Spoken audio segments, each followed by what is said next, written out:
Pag sinabing fallen nature, ibig sabihin nahulog ang tao sa kasalanan, kaya he is fallen, at yung human depravity niya, ibig sabihin ng human depravity, yung kawalan niya ng pagkaunawa sa Diyos. Nahiwalay siya sa Diyos, kaya nagkaroon siya ng depravity. Pag sinabing depravity, ang sabi ng Romans chapter 3, verse 10, walang matuwid kahit isa.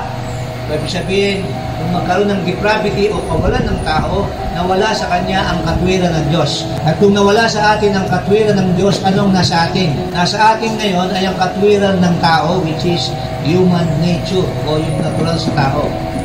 Na nangangatwiran siya, kaya nga po maraming katwiran ng tao. So yun yung nawala sa tao. Walang matuwid kahit isa. At ang pangalawa, wala nang kakayahan ng taong lumapit sa Diyos. Kaya sabi ron, no not one, verse 11, that seeketh after God. Wala nang lumalapit